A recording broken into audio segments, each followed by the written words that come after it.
እግዚአብሔር የተመሰገነ ይሁን። እግዚአብሔር ደግሞ መልሶ ስላገናኘን ጌታን በጣም አድርጌ አመሰግናለሁ። ሐሙስ ዕለት የጀመርነው ነው የምንቀጥለው። ምናልባት አንዳንዶቻችሁ ኮንፈረንሱ ላይ አልኖራችሁ ይሆናል። ወደ ኋላ ተመልሼ አንዳንድ ነገር ላሳያችሁ ሞክራለሁ። ምናልባት ወደ መጨረሻ አካባቢ የዘመርነው መዝሙር ነው ርዕሳችን ጋር አብሮ የሚሄደው። ያመለጡብህ ስላንተ ይናገራሉ ተብሎ የዘመሩልን መዝሙር መዘምራን እሱ ነው ያየን ያለ ነው። ያመለጠ ሰው ዓላማ አለው፣ ተልእኮ አለው። እግዚአብሔር ሲያድን በተልእኮ ነው እና ተልእኮን መወጣት በሚል ሐሙስ ዕለት የጀመርነው ሐሳብ አለ፣ ትምህርት አለ። እሱን ዛሬ ለማጠቃለል እንሞክራለን። በኮንፈረንሱ ዕለት የጀመረው ማለት ነው ተልእኮን ስለመወጣት። እግዚአብሔር ለምንድነው ያዳነን? እግዚአብሔር ለምንድነው የመረጠን? እግዚአብሔር ለምንድነው አዲስ ሕይወት የሰጠን? የላከን መልእክት ምንድነው? መንገድ ላይ እንዳንረሳው፣ መንገድ ላይ ሌላ ጨዋታ እንዳንይዝ፣ እንዳናፍር በፊቱ ሲያየን በሚል ሐሳብ ነው የተነሳ ነው። የበሰለ ሐሳብ ነው። እኔ ስለተናገርኩት ሳይሆን ቅዱስ ቃሉ ስለሚናገረው ኤፌሶን ምዕራፍ 1 ላይ ተመስርተን ነው እየተነጋገርን ያለ ነው። በጣም ጥልቅ ምዕራፍ ነው። እሱን ሄደን አንዳንድ ሐሳቦችን ወደ ኋላም ተመልሼ ላሳያችሁ ሞክራለሁ። ግን በዋናነት ያተኮርነው ከቁጥር 15 ጀምሮ እስከ ቁጥር 23 ድረስ ነው።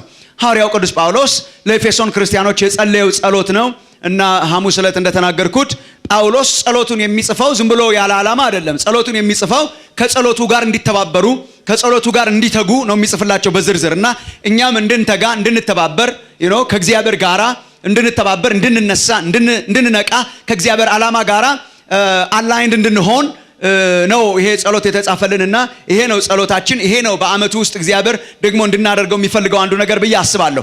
ይሄ አመት ወደ ተልእኳችን የምንመለስበት አመት እንዲሆን እግዚአብሔር ሂዱና አርጉት ወዳለን ነገር የምንመለስበት እንዲሆን ስለሱ ነው እየተነጋገርን ያለ ነው። ይሄንን ጸሎት ሐሙስ ዕለትም አንብበነዋል። ዛሬም አንብበነው እንድንጀምር አስባለሁ። ቁጥር 15 እስከ 23 ድረስ ቆም ብለን ለጌታ ቃል ክብር አንብበን ጸሎት ጸልየን እንቀመጥና ቀሪ ሐሳቦችን ነግራችኋለሁ። ቁጥር 15 ስለዚህ እኔ ደግሞ በእናንተ ዘንድ ስለሚሆን በጌታ በኢየሱስ ስለማመንና ለቅዱሳን ሁሉ ስለሚሆን መውደድ ሰምቼ ስለ እናንተ እያመሰገንሁ ስጸልይ ስለ እናንተ ማሳሰብን አልተውም። የክብር አባት የጌታችን የኢየሱስ ክርስቶስ አምላክ እርሱን በማወቅ የጥበብና የመገለጥን መንፈስ እንዲሰጣችሁ እለምናለሁ። ይህም የልባችሁ ዓይኖች ሲበሩ የመጥራቱ ተስፋ ምን እንዲሆን በቅዱሳንም ዘንድ ያለው የርስት ክብር ባለጠግነት ምን እንዲሆን ለምናምንም ከሁሉ የሚበልጥ የኃይሉ ታላቅነት ምን እንዲሆን ታውቁ ዘንድ ነው።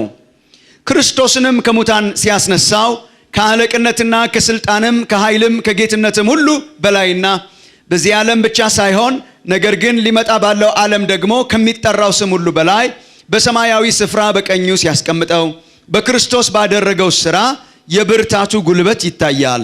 ሁሉንም ከእግሩ በታች አስገዛለት። ከሁሉ በላይም ራስ እንዲሆን ለቤተ ክርስቲያን ሰጠው። እርሷም አካሉና ሁሉን በሁሉ የሚሞላ የእርሱ ሙላቱ ናት ይላል። በኤፌሶን ምዕራፍ 1 ላይ ባለፈው ሐሙስ የነበራችሁ ሰዎች እንደምታውቁት ከቁጥር 1 ጀምሮ እስከ ቁጥር 14 ድረስ ያን ጊዜም እንዳልነው ሊያሳየን የሚሞክረው ቅዱስ ቃሉ በክርስቶስ ኢየሱስ እኛ ማን እንደሆነን ነው። ማንነታችንን የሚያሳይ ነው። ማስታወሻም ለምትይዙ ሰዎች ተልእኮን ለመወጣት መጀመሪያ ማን መሆናችንን ማወቅ ያስፈልጋል እና በማለዳም እንደተናገርኩት ሐሙስ ዕለትም ሪፍሌክት እንዳደረግነው ማንነታችን ካልገባን ተልእኳችንን መወጣት አንችልም። ማንነቱን የማያውቅ ሊላክ አይችልም። መጀመሪያ ማንነታችንን ማወቅ አለብን። በክርስቶስ ኢየሱስ እኛ ማንን የሚለውን ነው ያየነው ከቁጥር 3 እስከ 14 ድረስ። ባለፈው እንዳልነው በአንድ አረፍተ ነገር ቅዱስ ጳውሎስ እኛ ማን እንደሆነን በክርስቶስ ምን እንደተደረግን በክርስቶስ ምን እንደተደረገልን ይናገራል። ሐሙስ ዕለት የነበራችሁ ሰዎች እንደምታስታውሱት ትልቁ ቃል ኤፌሶን ምዕራፍ 1 ከቁጥር 3 ጀምሮ እስከ 14 ድረስ ትልቁ ቃል ባረከን የሚለው ቃል ሲጀምር እንደሚለው በክርስቶስ በሰማያዊ ስፍራ በመንፈሳዊ በረከት ሁሉ ምን ያደረገን።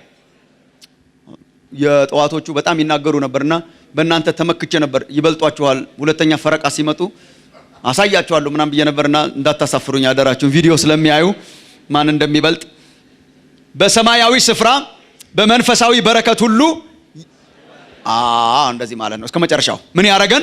የባረከን የጌታችን የኢየሱስ ክርስቶስ አምላክና አባት ይባረክ። እግዚአብሔር ምን አድርጎናል? በክርስቶስ ኢየሱስ ባርኮናል። ስንቶቻችሁ ተባርካችኋል? እኛ በረከትን የምንጠባበቅ ሳይሆን ኦልሬዲ የእግዚአብሔርን በረከት አረስርሶናል። እግዚአብሔር የተባረከ ይሆን። ጸጋውን በጥበብና በአእምሮ ሁሉ አንጠባጠበልን አይደለም የሚለው በሏት ቃሏን አበዛልን። he just lavish አረገን ነው። ይሄ ድግስ አለ አይደለ? ፌሽታ ክርስቲያን በፌሽታ ውስጥ ነው ያለው። ኦሬዲ በክርስቶስ ኢየሱስ ፌሽታ ውስጥ እግዚአብሔር አስገብቶናል፣ ባርኮናል። እግዚአብሔር የተባረከ ይሁን። እርግጥ በየዕለቱ ይባርከናል፣ ስንወጣ ስንገባ ይባርከናል፣ በየፕሮግራሙ ይባርከናል። የእግዚአብሔር በረከት ማብቂያ የለውም። ግን እስከሚጀምር ድረስ ቁጭ ብለን የምንጠባበቅ ሳይሆን ኦሬዲ በክርስቶስ ኢየሱስ ተባርከናል። እግዚአብሔር የተባረከ ይሁን። የባረከን አምላክ የተባረከ ይሁን። በምን ባርኮናል ያለን እንደሆነ አንድ ሶስቱን አንስተን ነበር ባለፈው ጊዜ። እዚያው ከቅዱስ ቃሉ ነው ያወጣነው። እንዲያው ዝም ብሎ ቁጥሩ ስለተገናኘ ሳይሆን በዚያው በቅዱስ ቃሉ እንዳገኘው ክርስቲያን የመጀመሪያው የክርስቲያን ባርኮት የልጅነት ባርኮት ነው። ከልጅነት የሚበልጥ ነገር ምንም የለም። ይሄንን አንስተናል። ሐዋርያ ጳውሎስ እንደሚነግረን ቁጥር 4 እስከ 6 ላይ ልጆቹ አረገን በመምረጥ ልጆቹ አረገን ዓለም ሳይፈጠር በፊቱ ቅዱሳንና ነውር የሌለን እንሆን ዘንድ አስቦ በልጁ በክርስቶስ ኢየሱስ ወልዶ ምኖቹ አረገን በሏ ልጆች። ከልጅነት በላይ ሹመት አለ? የንጉስ ልጅ ከመሆን በላይ ሹመት አለ? የእውነት እኮ እንደው እንደ ስብከት እናንተን ለማነሳሳት የለም እኮ በአንድ መንግስት ውስጥ የተለያየ አይነት መዋቅር ውስጥ መግባት ትልቅ ሹመት ሊሆን ይችላል። ሚኒስቴር መሆን፣ የእንትን ሚኒስቴር መሆን፣ ጀነራል መሆን፣ ሌተናንት ጀነራል መሆን ምናምን እነኚህ ሁሉ ሹመቶች ናቸው። ግን ንጉስ ወስዶ ልጅ ካረገህ አንተ ከሁሉ ሹመት በላይ የበለጠ ሹመትን እግዚአብሔር ሾመሃል ማለት ነው። አባት የምንልበትን የልጅነትን መንፈስ ያካፈለን አምላክ የተባረከ ይሁን። ስንወድቅ ስንነሳ ተስፋችን እኛ በክርስቶስ ኢየሱስ እግዚአብሔር ልጆቹ አርጎናል። ይሄን አሳልፋችሁ አትስጡ ወንድሞች እናቶች።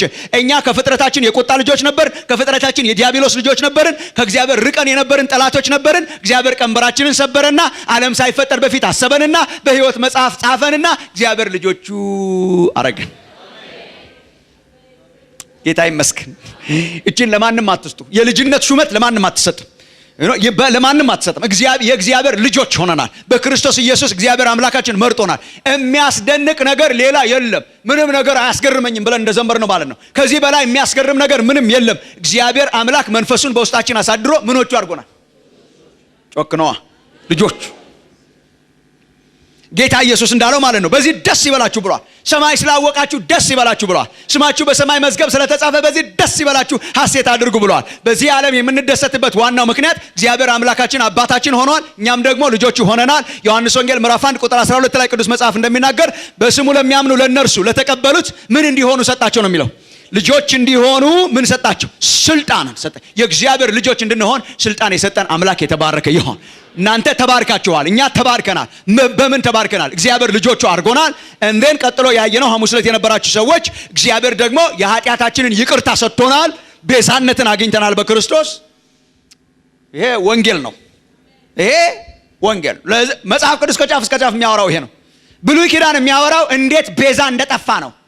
39 መጽሐፍ የሚነግራችሁ ቤዛ ጠፍቶ ያለው መንከራተት ነው። የእንስሳትና የበጎችና የኮርማዎች ደም ብቁ ቤዛ ሊሆን አይችልም። ምክንያቱም የበደለው ሰው ስለሆነ ሰው መቅረብ አለበት። ሰው ስለበደለ ሰው መቀጣት አለበት እና የበጎች የኮርማዎች ደም ጊዜያዊ የሆነ ነገር ቢሰጥም ነገር ግን ፈጽሞ በእግዚአብሔር ፊት የኃጢአትን ኮምፕሊት የሆነ ይቅርታና ቤዛነትን ሊያመጣ ስላልቻለ በክርስቶስ ኢየሱስ ቤዛነት እግዚአብሔር አምላካችን ኃጢአታችንን ይቅር አለ።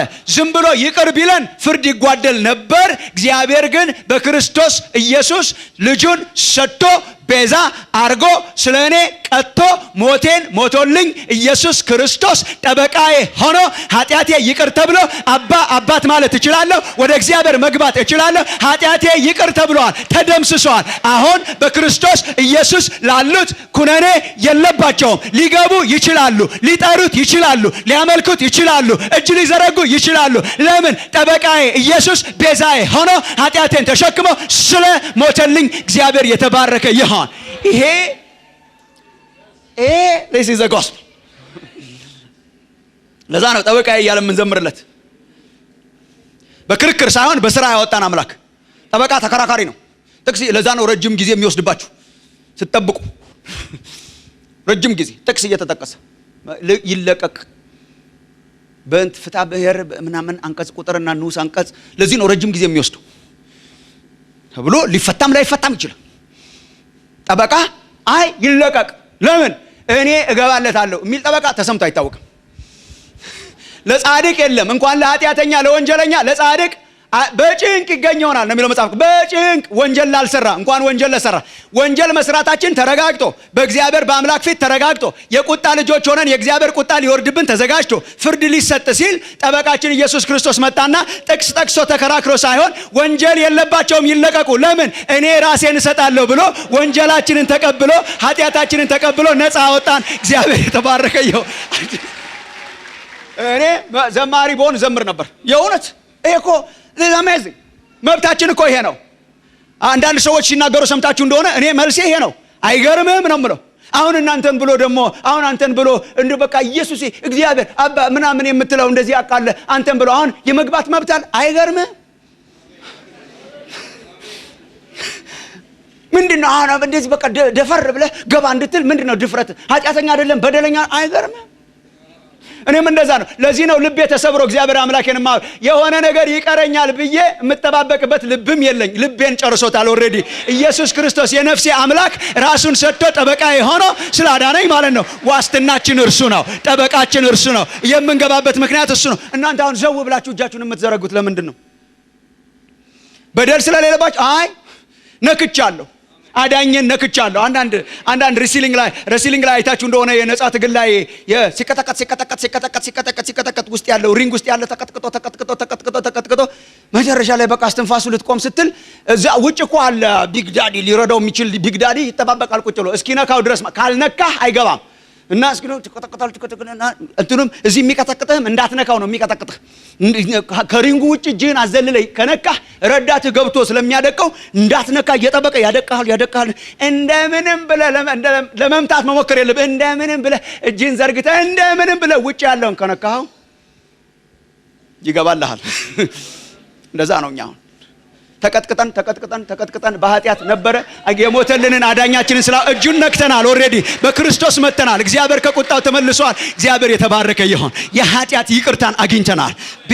ቤዛ ሆኖናል ኢየሱስ። ይሄንን ነው። ስለዚህ ክርስቲያን የተባረከ ነው። ከዚህ በላይ ምን ያርገን ወንድሞች?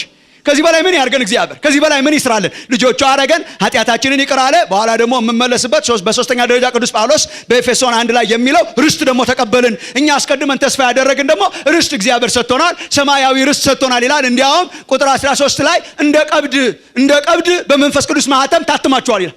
የርስታችን መያዣ በሆነው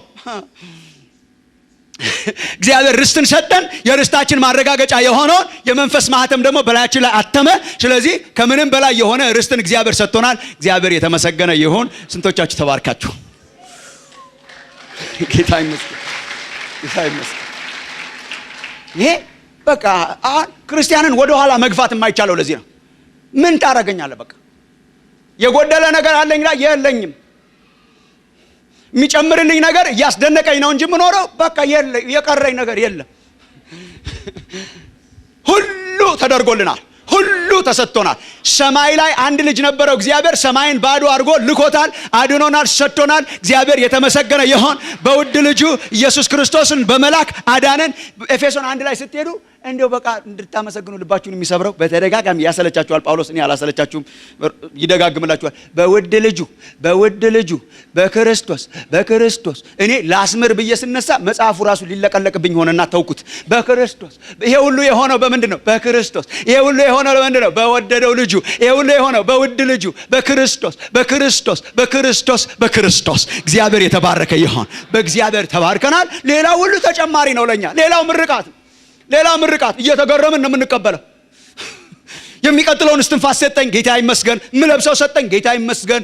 ጋዝ ሰጠኝ፣ መኪና ምነዳበት፣ ጌታ ይመስገን። ቤት ሰጠኝ፣ ጌታ ይመስገን። እኔ ከዚህ በላይ ግን ኦቨርዌልምድ ኦልሬዲ ሰክሬያለሁ። ከዛ በኋላ ተጨማሪ ነው የሚጨምርልኝ እንጂ ልጁ አድርጎኛል፣ ኃጢአቴን ይቅር ብሏል፣ ርስትን ሰጥቶኛል፣ በእግዚአብሔር ፊት ታስቤያለሁ፣ በሰማይ መጽሐፍ ተጽፌያለሁ፣ የወዲያኛውን ሕይወት አስጨብጦኛል፣ ርስትን ሰጥቶኛል። ከዚህ ዓለም ባሻገር በዚያ ማዶ ያለውን ያስጨበጠን አምላክ የተባረከ ይሁን። ተባርከናል። አሜን ነው። ሐሙስ ዕለት የነበራችሁ ሰዎች እንደምታውቁት ግን እግዚአብሔር ዋይዝ ኢንቨስተር ነው። እዚህ ላይ ነው በቃ አሁን እኔና እናንተ መነጋገር ያለብን። አሁን ቁጭ ብለን ስለ መባረካችን ስናወራ መዋል እንችላለን፣ ማደርም እንችላለን፣ መክረምም እንችላለን። ኢትስ ፖሲብል። ግን የእግዚአብሔርን ዓላማ መረዳት ደግሞ በጣም ጥሩ ነው። እግዚአብሔር ይህንን ሁሉ ኢንቨስት ሲያደርግና ሲባርክ ደግሞ ዓላማ አለው፣ ተልእኮ አለው። እንደዘመርን ማለት ነው። ያመለጡብህ ይናገራሉ፣ እግዚአብሔር ባርኮናል። የባረከን ለምንድን ነው ይላል ቅዱስ ጳውሎስ? ለበረከት እንድንሆን፣ ለሌሎች እንድንናገር፣ የክብሩ ምስጋና እንድንሆን፣ እኛ ራሳችን ሰዎች አይተውን እግዚአብሔርን እንዲያከብሩ፣ ልክ እንደ አብርሃም፣ ልክ እንደ እስራኤል በእኛ አማካኝነት ሌሎችም ለመባረክ፣ በእኛ አማካኝነት ሌሎችን ለመጥራት። ይሄ ነው በኤፌሶን ምዕራፍ 1 ላይ ባለፈውም ሐሙስ ዕለት አንብበነዋል።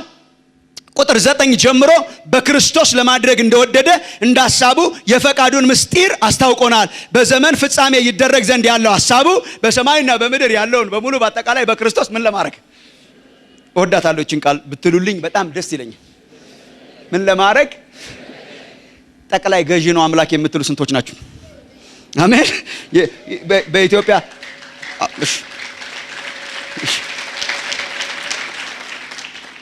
በኢትዮጵያ ድሮ ክልሎች ክፍለ ሀገር ይባሉ ነበር። ከክፍለ ሀገር በፊት ጠቅላይ ግዛት ይባሉ ነበር እና እንትኑም የክፍለ ሀገሩ ማስተዳዳሪ ጠቅላይ ገዢ ይባል ነበር እና ዓለም በሞላ ለእግዚአብሔር ጠቅላይ ግዛቱ ናት። እሱ ደግሞ ስሙ ጠቅላይ ገዢ ነው። ወደፊት እንዳለ በሰማይና በምድር ያለውን በሙሉ በክርስቶስ ምን ያደርገዋል? ይጠቀልለዋል። ይሄ መሆኑ የማይቀር ነገር ነው። መሆኑ የማይቀር የተረጋገጠ አንድ ነገር ይሄ ነው። መሆኑ የማይቀር እግዚአብሔር ወደፊት የሚያደርገውን ነገር ሚስጥሩን ነግሮናል ይላል። መጨረሻ ላይ የዓለም ታሪክ የሚዘጋው በክርስቶስ ኢየሱስ ሁሉ ተጠቅልሎ ነው። ወደደም ጠላም ማለት ነው። ዳነም አልዳነም፣ በሲኦልም ሆንን በገነት ሆንን ተጠቅልለናል። ክርስቶስ ጌትነቱን አውቀናል እና ጉልበት ሁሉ ለእግዚአብሔር አብ ክብር መንበርከኩ አይቀርም። አንደበት ሁሉ ደግሞ ተከፍቶ ኢየሱስ ማን ነው ይላል፣ ጌታ ነው ማለቱ አይቀርም። ሁሉ በክርስቶስ ኢየሱስ ምን ይሆናል? ይጠቀለላል። አስቀድሞ እኛን የጠቀለለ አምላክ የተባረከ ይሆን። ሁሉን ከመጠቅለሉ በፊት እኛን እንደ ቅመም አስቀድሞ ምን አረገን? ጠቀለለን፣ አመጣን። ለምንድን ነው ይላል ጳውሎስ? እኛ አብረን እንድናስጠቀልል በጠቅላላው እንድንረዳ ነው እግዚአብሔር አምላክ። ምክንያቱም እኛ አስቀድመን በእርሱ ተስፋ ያደረግን ለክብሩ ምስጋና ስንሆን ዓለም ትጠቀልላለች። የተለየ ኑሯችንን ያዩና አኗኗራችንን ያዩና ምስክርነታችንን ይሰሙና በእኛ አማካኝነት ይጠቀልላቸዋል እግዚአብሔር። ከኛ በፊት እኮ ሌላ ጠቅልሎ ነው እኛን የጠቀለለን። እኔ የዛሬ 27 ዓመት አካባቢ ነው የተጠቀለልኩት ጌታ ኢየሱስን ተቀብዬ። መጀመሪያ ክንፈ የሚባል ልጅ ጠቅልሎ እግዚአብሔር፣ ዘመዶቼ በጣም ይጠሉታል። እሱ ነው ጉድ የሰራን ብለው ያምናሉ። ክንፈ የሚባል ልጅ ጠቀለለና ክንፈ ደግሞ ጠጋ ብሎ እኔን አስጠቀለለኝ። እኔ ደግሞ በቻልኩት መጠን ለማስጠቀለል እንፈራፈራለሁ። እንደዚህ እግዚአብሔር እንደዚህ ነው የሚሰራው። እግዚአብሔር የተባረከ ይሁን። ይሄ እኮ ነው እግዚአብሔር አሰራሩ። አስቀድመን ተስፋ ያደረግን ሌሎችን ደግሞ ለሌሎች በረከት እንድንሆን አይናችንን ማዶ እንድናደርግ እግዚአብሔር ይርዳን። ወገኖች ሰይጣን የተጫወተብን እዚሁ እንድንራኮት በማድረግ ነው። እዚሁ ጥቃቅን ነገር ላይ እንድናተኩር በማድረግ እግዚአብሔር ያላከን አሳይመንት እንድንጨብጥ በማድረግ ጨዋታ እንድንጫወት በማድረግ ተልኮ ሄዶ የረሳ ልጅና በየሰፈሩ የሚጫወት ልጅ አስመስሎናል እና ይሄንን የምንበቀልበት ዘመን መጥቷል ብዬ አምናለሁ። ይሄንን የምንበቀልበት ጊዜ አናጠፋም። ወሬ የለንም፣ ሐሜት የለንም፣ ሌላ ጊዜ የለንም፣ የጨዋታ ጊዜም የለንም። እኛ ተባርከናል። የተባረክነው ደግሞ ለዓላማ ነው። ዓላማችንን እናስፈጽማለን የምትሉ ስንቶች ናቸው? ለዓላማዬ እኖራለሁ፣ ለዓላማዬ እቆማለሁ። አሜን። ለዓላማዬ እቆማለሁ፣ ተልኮዬን አስፈጽማለሁ። ኢየሱስ ሲመጣ ፊቱን በደስታ ማየት ነው የልቤ ናፍቆት ወንድሞቼ ናቶቼ። ሌላ ሁሉ አላፊ ነው። የእሱን ፈገግታ ከማየት የበለጠ ነገር የለም። እሱ ሲደሰት ከማየት የበለጠ ነገር የለም። አንተ ታማኝ በጎ ባሪያ፣ አንቺ ታማኝ በጎ ባሪያ ከመባል የበለጠ ሽልማትና ደሞዝ የለም። ተልኳችንን ፈጽመን ይሄንን ሽልማት ከሚቀበሉት መካከል እግዚአብሔር ያርጋችሁ ወንድሞች ናቶች። ይሄ ነው ተልኮን ለመፈጸም ነው። ሙሽራው እንደሚዘምርላት ለመሐልየ መሐልይ ላይ ለሙሽሪቱ ታስፈሪያለሽ ይላል። ታስፈሪያለሽ ሁለት ጊዜ ውዴ ሆይ ታስፈሪያለሽ። በምን ምክንያት? ዓላማ ይዞ እንደተሰለፈ ሰራዊት ነገር ነሽ ይላታል እግዚአብሔር። ለቤተ ክርስቲያን ይሄ ምስክርነት ቢመጣ ታስፈሪያለሽ። የቤተ ክርስቲያን ሞገስ ተመልሶ ማለት ነው። የኛ ሞገስ ተመልሶ፣ የእያንዳንዳችን ሞገስ በየመስሪያ ቤቱ ተመልሶ ታስፈራለህ። ዩር ኤ ሲሪየስ ፐርሰን። እንዴት? ዓላማ ይዞ እንደተሰለፈ ሰራዊት ታስፈሪያለሽ የሚባልበት ዘመን እግዚአብሔር ያደርግልናል። ወደ ተልእኮ፣ ወደ ዓላማ፣ ወደ ምስክርነት፣ ወደ አገልግሎት፣ ሌላውን ወደ ማስጠቅለል ህይወት ውስጥ እግዚአብሔር ያስገባናል ብዬ አምናለሁ። ና ይሄ የሚሆንበት ግን መንገድ አንድ ባለፈው ሐሙስ ዕለት ያየነው ዓላማን ለመወጣት ነው። ይሄ ወደ ዓላማችን ለመመለስ ተልእኳችንን ለማስፈጸም በመጀመሪያ ደረጃ እግዚአብሔርን የሚያውቅ ህዝብ መሆን መቻል አለብን እኛ ራሳችን። ይሄንን ያየነው እግዚአብሔር የክብር ዘመን ያደርግልናል። ቅድም ጋሽ ዳኒም ሲናገር ሰምታችሁት እንደሆነ በቃ ክብር ውስጥ ኦልሬዲ ምን ሆነናል? በቃ ዝም አላችሁ እንደገና ክብር ውስጥ ምን ሆነናል? ክብሩን የቀመሰ ሰው እግዚአብሔርን በግሉ የሚያውቅ ሰው ተልእኮውን ይወጣል።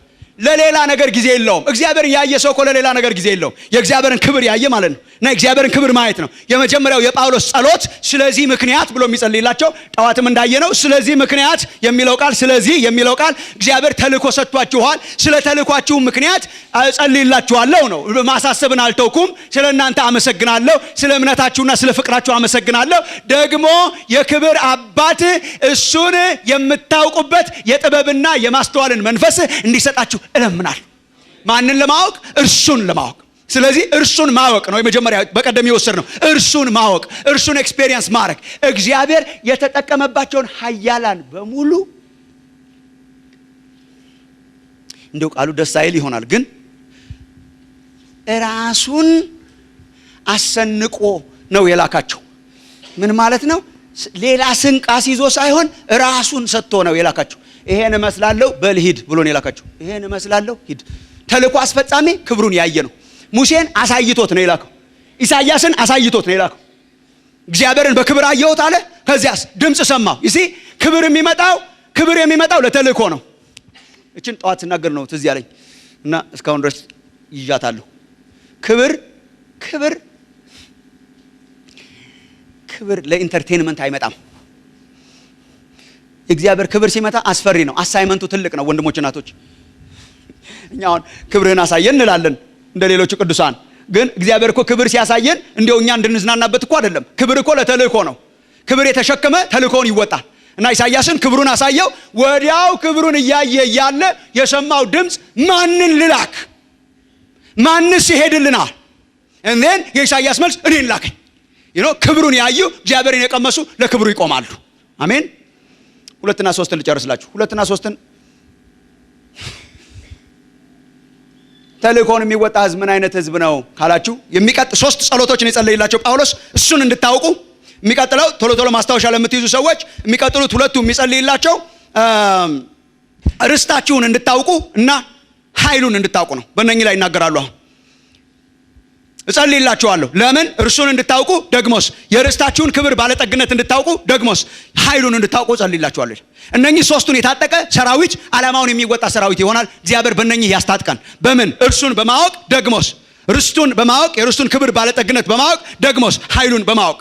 በነገራችን ላይ ቀጥሎ የምነግራችሁ ነገሮች ጌታችን ኢየሱስ ክርስቶስም ያዘኑትን ደቀ መዛሙርት ያጽናናው በእነኚህ በሁለቱ ነው፣ በርስትና በኃይል። ትዝ ይላችሁ እንደሆነ ጌታችን ኢየሱስ እሄዳለሁ ብሎ ሲናገር፣ ወደ አባቴ እሄዳለሁ ብሎ ሲናገር ልባቸው ተክዞ ነበርና ልባቸው ለተከዘ ደቀ መዛሙርት ጌታ ኢየሱስ ያለው አንድ፣ አይዟችሁ፣ ልባቸው አይናወጥ፣ በእግዚአብሔር እመኑ፣ በእኔም ደግሞ እመኑ። ሄጄ ምን አዘጋጅላችኋለሁ? ተመክቼባችሁ ነበር ትናገራላችሁ ብዬ ስፍራ አዘጋጅላችኋለሁ። ፈርስት ርስት ነው የነገራቸው። እንደን ከዛ ቀጥሎ ግን ምዕራፍ 14 ዮሐንስ ወንጌል ምዕራፍ 14 እስከ ምዕራፍ 16 ደግሞ ስለ ኃይል ነው የነገራቸው። ርስትና ኃይል። ርስቱን የሚያውቅ ኃይሉን የሚያውቅ ለእግዚአብሔር ክብር ይኖራል፣ ተልእኮውን ይፈጽማል። ላሳያችሁ በጳውሎስ ጸሎት። ብድራትን ማወቅ፣ ርስትን ማወቅ። ቁጥር 18 ምንም ቃል የለኝም እኔ ጠዋትም ተናግሬያለሁ በደንብ አሁንም እነግራችኋለሁ። ቁጥር 18 እንድታውቁ ይሄ አይነት ህዝብ ነው ተልእኮውን የሚያስፈጽመው፣ ለበረከት የሚሆነው፣ ለክብሩ ምስጋና የሚሆነው ይሄ አይነት ህዝብ ነው። ይሄን እለምናለሁ እንደገና የልባቸው አይኖች ሲበሩ እግዚአብሔር ያብራልን ለሁላችን። ስንቶቻችሁ አሜን ትላላችሁ? የውስጥ ይሄኛው አይን ብቻ ሳይሆን የትኛው? እንደዚህ ላስብላችሁ አንድ ጊዜ። የውስጥ የልባችን አይኖች ሲበራ፣ የልብ አይን በመንፈስ ቅዱስ ሲበራ ምን ይሆናል ይላል? የልባችሁ አይኖች ሲበሩ የመጥራቱ ተስፋ። ምን ማለት ነው? የተጠራችሁበት ተስፋ። በተስፋ ድነናል አይደለም የሚለው መጽሐፍ ቅዱስ። የኛ እኮ ርስታችን ገና ነው። ርስታችን በሰማይ ነው። ተስፋ አለና በተስፋ ድነናል። የልባችሁ አይኖች ሲበሩ የተጠራችሁለት ተስፋ ምን እንዲሆን በቅዱሳንም ዘንድ ከሌሎች ቅዱሳን ጋር ያለው የርስታችሁ ክብር ባለጠግነቱ ምን እንዲሆን እንድታውቁ እጸልይላችኋለሁ። አረፍተ ነገሩ ራሱ ባለጠጋ ነው። ጸልይላችኋለሁ። ምን? አይናችሁ እንዲበራና የልብ አይናችሁ እንዲበራና እሺ እናንተን እግዚአብሔር ሲጠራ የጠራበት ተስፋ ምን እንደሆነ እንዲያሳያችሁ ልባችሁ ሲበራ የተጠራችሁበት ተስፋ ምን እንደሚመስል እንድታዩትና ልባችሁ ሲበራ የምትወርሱት ርስት ባለጠግነቱ ምን እውነትም የልብ አይን መብራት አለበት። ሊገለጽ አይችልም። አሁን የምትወርሱትን መንግስት ልገልጸው አልችልም። በቃል መግለጽ አይቻልም። ለሰባኪም ጭንቅ ነው። ጳውሎስም አይን ያላየው ብሎ ነው የጨረሰው። አንደኛ ቆሮንቶስ ምዕራፍ 2 ላይ አይን ያላየው ገና ጆሮ ያልሰማው ያልተተረከ በመንፈስ እየገባን የምንለማመደው ለኛ በመንፈሱ እግዚአብሔር ገለጠልን የሚለው ባለጠጋ የሆነ ርስት ይጠብቅሃል የኔ ወንድም። ባለጠጋ የሆነ ርስት ይጠብቅሻል የኔ እህት። በአንደበት የማይገለጽ ርስት ይጠብቅሃል። አንተ የተስፋ ህዝብ ነህ። በተስፋ ያዳነ ህዝብ ነህ። እዚህ እግዚአብሔር የሚያደርገው ቅምሻ ነው። እየሰራ ያለው ቅምሻ ነው። በመንፈስ ቅዱስ የርስቱ መያዣ እንዲሆነን ቅምሻ ነው። አሁን እየቀመስ ነው ያለው ሙሉ ሚሉ እሱ አይደለም። ሙሉ ምግቡ እሱ አይደለም። እግዚአብሔር በመንፈስ ቅዱስ እያቀመሰን ነው እንጂ ሙሉ ጠረጴዛው ሲዘረጋ ገና ነው፣ አላየነውም። ባለጠጋ የሆነ ርስት ይጠብቀናል። እግዚአብሔር የተባረከ ይሁን። ባለጠጋ የሆነ ሙሉ የሆነ ርስት፣ ክብር፣ ባለጠግነት እንድታውቁት። በአዲሱ መደበኛ ትርጉም ምን ይላል? እንደው ቀለል በሚል አማርኛ ስለሆነ ነው። በእርሱ የተጠራችሁለትን ተስፋ ይህም በቅዱሳኑ ዘንድ ያለው ክቡር የሆነውን የርስቱን ክብር ባለጠግነቱ ምን እንደሆነ እንድታዩ አይናችንን አብራው እግዚአብሔር። ወንድሞቼ ናቶቼ ርስታችን ምን እንደሆነ ቢገባን እንደ እብድ ነው የምንኖርለት ለእግዚአብሔር። የሚጠብቃችሁ ምን እንደሆነ እኔ ከጸጸት እግዚአብሔር እንዲጠብቀኝ ሁልጊዜ ጸልያለሁ። ወይኔ ወይኔ እንዳልል ከገባው በኋላ ወይኔ ወይኔ ይሄን ለመሰለ ህይወት ምን አለበት በጣም ብኖርልህ ኖሮ መሬት ላይ እያለሁ ማለት አልፈልግም። እስከ መጨረሻ ጥንፍፍ ማድረግ እፈልጋለሁ። በመንፈሱ እግዚአብሔር እያመጣልኝ እያሳየኝ ክብሩን እያየሁት እንደ ክብሩ መጠን መኖር እፈልጋለሁ የምትሉ ስንቶች ናቸው? እንደምወርሰው ክብር መጠን እግዚአብሔር ላንተ ያዘጋጃት ክብሩ ርስቱ በጣም ባለጠጋ ናት። ወንድሞቼ ናቶቼ በጣም ባለጠጋ የሆነ ርስት ይጠብቃል። ጠዋት ትዝ ያለኝ ርስታችን መሬት ላይ ነው ቢለን አይበቃም እኮ ቀስ እያለ ሲሄድ ተከፋፍለን ሚጢጢ ነበር የምትደርሳችሁ የነበረው። ሚጢጢ ናታ መሬት። ሳይንስ ራሱ የሚነግረን መሬት ሚጢጢ ነገር ናት። አንዳንድ ዝም ብላችሁ የናሳ ዶክመንተሪ እየገባችሁ ማየት ነው። ይሄን ካላመናችሁ ስፔስ ሳይንስ የሚያጠኑት ጃይጋንቲክ ናቸው። ሌሎቹ ሂዩጅ ናቸው። ጠብ አድርጎ እንደ ዶት ጠብ ያረጋት መሬትን ነው እየነገረን መሰለኝ እግዚአብሔር አትበቃችሁም ብሎ። እና እንደውም አሁን አንዳንድ የስፔስ ምርምሮች የሚካሄዱት እንደው ሰው የሚያሰፍር ይኖር ይሆን ወይ ነው። ሰው የሚያሰፍር ማርስ ላይ ማስፈር እንችል ይሆን ወይ? እንትን ላይ ማስፈር ምክንያት አትበቃማ ሚጢጢ ነገር ናት። እና ስትሸረሸር ሚጢጢ ነገር ነው የምትደርሰን። አሁን እንከፋፈል ቢባል አሁን ለ7 ቢሊዮን ሚጢጢ እየሆነች ነው የምትሆነው የምትደርሰው። ርስቴ መሬት ነው ብዬ እንኳንም አልተጣበቅኩ። ሚጢጢ ነገር ናት። ባለጠግነት የላትም። በጣም ባለጠጋ የመሰለችን ያኛውን ባለጠግነት ስላላየን ነው እንጂ ከዛኛው ጋር ስታነጻጽራት በጣም ሚጢጢ ነገር ናት። ጠዋት እዚህ ያሉኝ ጃንሆይ ናቸው ሲባል ነው የሰማሁት። እኔ እውነት ይሁን አላውቅም። አንዳንድ ጊዜ ስለ ነገስታት የሚወራውን ሁሉ ማመን አልችልም፣ ግን አሪፍ ነው፣ ደስ ይላል፣ ለስብከት ደስ ይላል። ጃንሆይ እዚህ አዲስ አበባ የመጀመሪያዎቹ የሪል ስቴት ዴቨሎፕመንት መሬት ተሰጥቶ ሲሰሩ ሳምፕል ቤቶች ቦሌ አካባቢ እና የተወሰኑት ተሰርተው ለመመረቅ ሄዱ አሉ። እና ለመመረቅ ሲሄዱ የዛን ጊዜ ለአንዱ ሰውዬ የተሰጠው 1,000 ካሬ ነው። 1,000 ካሬ ሜትር ቦታ ላይ ያረፉ ቤቶችን ለመመረቅ ነው የሄዱትና ደርሰው ሲመርቁ በጣም አዘኑ አሉ። ምን አለበት ነው እናንተ ብለው ለኦፊሻሎቹ ካልጠፋ መሬት ሚጢጢ ይችን የምታክል 1,000 ካሬ ሰጣችሁ ስታንስ አሁን 1,000 ካሬ ማለት ወንድሜ 1,000 ካሬ ለኮንዶሚኒየም ነው። ለብዙ ስታንስ ርስታችን እያነሰች ደግሞ መሆን አለበት የግድ። መንግስትስ ምን ማድረግ አለበት? ቁጥራችን በበዛ ቁጥር የምንከፋፈለው እያነሰ ይመጣል። እንኳንም ወንድሜ ርስት እዚህ ነው እንኳንም አላለኝ። ቤት መስሪያ እስከሚጠፋ ድረስ እየጠበበች የምትመጣ ብልጥግና የሌላት ልንገርህ ርስቴ ምን እንደሚያክል አይን ያላየው ጆሮ ያልሰማው የማይለካ ርስት በሰማይ አለኝ። ቤታችን ኑሯችን በሰማይ ነው። አገራችን በሰማይ ነው። እግዚአብሔር የተባረከ ይሁን። ጌታ ኢየሱስም ያጽናናው በዚህ ነው። እሄዳለሁ፣ ስፍራ አዘጋጅላችኋለሁ፣ ተመልሼ እመጣለሁ። እስከዛሬ እየሰራልን እስከዛሬ እያዘጋጀልን ያለ አምላክ የተባረከ ይሁን። የርስታችን ክብር ባለጠግነት ከቅዱሳን ጋር ወንድሞች እናቶች ከዚህ የሚበልጥ ምንም የለም። ይሄ ድንኳን የሚሆነው ስጋዊ ምድራዊ መኖሪያችን ቢፈርስ እንኳን ቅዱስ ጳውሎስ እንዳለው ሁለተኛ ቆሮንቶስ ምዕራፍ 5 ላይ ስለዚህ ስጋው ሲናገር ድንኳን የሚሆነው ምድራዊ መኖሪያችን ቢፈርስ እንኳን በእጅ ያልተሰራ ቤት አለን። የሰው እጅ ያልሰራው፣ የሰው እጅ ያልለካው፣ በሜትር ያልተለካ ያልተከፋፈለ ሙሉ የሆነ ህይወት አለን። እርሱን ለማግኘት እንዲያውም እንቃትታለን ይላል። ወደዚያ ለመግባት እንቃትታለን። ርስቱን የሚያውቅ ትውልድ እግዚአብሔር ያርጋችሁ። እያስገባ እግዚአብሔር በመንፈስ ቅዱስ ያሳየን ነው ልመናዬ። እዚህ ከመሬት ጋራ የተጣበቀ እንዲያው በእውነት እግዚአብሔር ይጠብቃችሁ። እናንተ እንኳን አልተጣበቃችሁም። በጣም ማግኔቲክ ናት ይቺ መሬት። ከመሬት ጋራ የተጣበቀ ተልእኮውን ለመወጣት ይበቃል ብዬ አላምንም እኔ። መጥፎና እንትን ታረጋለች፣ በራስህ ብቻ እንድትዋጥ ታረጋለች። መሬት ላይ ያው በነገራችን ላይ አሁን ጽንፍ መያዝ የለባችሁም። መሬት ላይ ዓላማ አለው ወይ እግዚአብሔር በእኛ መስራት የሚፈልገው? አብሶሉትሊ። ባለፈው ጊዜ ስለ ቤተ ክርስቲያን የተማርነውን ትምህርት ማገላበጥ ነው። በጣም እግዚአብሔር በክርስቲያን ተጠቅሞ በምድር ላይ የሚሰራው ስራ አለ ወይ? አዎ። ምን ሊያረገን ነው? ጨው ያረገናል፣ ብርሃን ያረገናል። ስለዚህ ስራ ስሩ፣ መርካቶ ነግዱ፣ 4 ኪሎም አካባቢ ጎራ በሉ፣ በተለያየ መንገድ የሆነ ነገር አገልግሉ። እግዚአብሔር ይፈልጋችኋል። ቤት ስሩ፣ ትዳር ያዙ፣ መኪና ንዱ። በቃ አሪፍ ነው።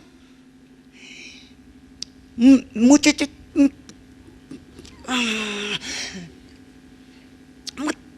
ነገር ግን አትበሏት።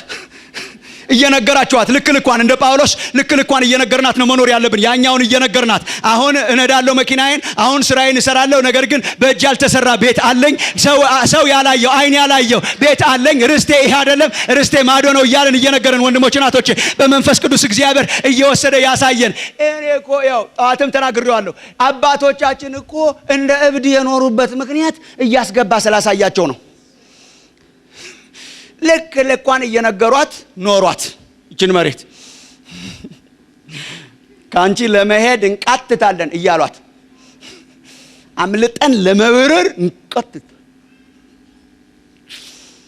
ገነት ገብቼ ነበር ይላል ጳውሎስ። በመንፈስ ይሁን በስጋ አላውቅም ወስዶኝ ነበርና ገብቼ መጣሁ ይላል። እንደው ምን አለበት እግዚአብሔር አንዳንድ ጊዜ ብቅ ቢያደርገን። ልክ ልኳን እነግራት ነበር። ወንድሞቼ እናቶቼ የተዋረደው የከበረብን የከበረውን ስላላየን ነው። በጣም ያከበርናት የከበረ ስላላየን ነው እንጂ የከበረውን የርስታችንን ክብር ባለጠግነት እግዚአብሔር ቢያሳየን እንንቃት ነበረ። ወንድሞቼ እናቶቼ አንጣበቅባትም ነበርና ቅዱስ ጳውሎስ እንደዛ ነው የሚለው። ለኔ ረብ የነበረውን ጠዋትም እንደነገርኳቸው ለኔ ረብ ገብቶ ከመጣ በኋላ ለኔ ዋና ነገር ብዬ የምቆጥራቸው የነበሩትን ሃይማኖቴን፣ ዘሬን፣ ስራዬን ምናምን የመሳሰሉ ነገሮችን በሙሉ ስለ ክርስቶስ ኢየሱስ ስለ ጌታዬ ዕውቀት ስል እንደ ረብ ምንድን ነው የሚለው? ረብ እንደሌለው የሚለው ጠዋት ስለሆነ ለመናገር ቀፎኝ ነው እንጂ ረብ የሚለው እንዲያውም ሌላ ቃል ስላጣን ነው እንጂ ረብ የሚለው እንዲያውም አክብሮታል ቃሉ ብዬ አስባለሁ። ከረብ የሌለው በታች ነው ያደረገው እና የተጠቀመበትን ቃል ቀጥታ እንጠቀመው ቢባል ገጠር ያደጋችሁ ሰዎች እንደምታውቁት በረት አካባቢ ከብቶች ምናምን አግዳችሁ እንደሆነ ጠዋት ስትሄዱ በረቱ ሞልቶ የምታገኙት ነገር፣